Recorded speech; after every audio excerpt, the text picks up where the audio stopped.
این عاشقی نیست که من برات میمیرم، که تو هر لحظه دارم بهونه تو میگیرم. مگه این عاشقی نیست که قلبمو لرزوندی، کاش یه بار حرف منو از تو نگام میخوندی.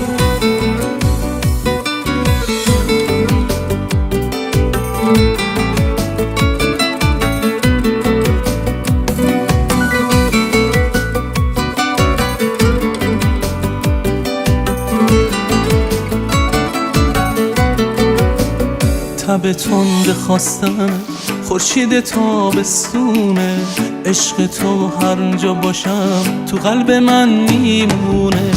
عاشق چشات شدن برام شده انگیزه، نباشی حتی بهار برای من پاییزه، برای من پاییزه.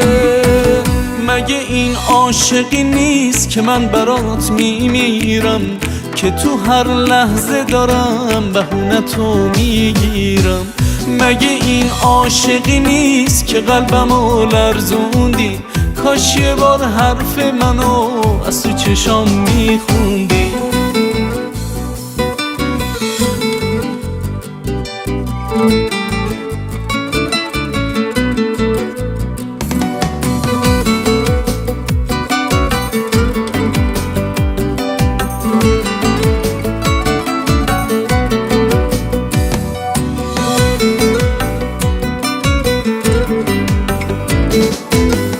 واسه دوست داشتن تو باز تو دلم آشوبه، نمیدونی که چقدر زندگی با تو خوبه. شدی دنیای منو تو دستت تقدیرم، مگه این عاشقی نیست که من برات میمیرم، که من برات میمیرم.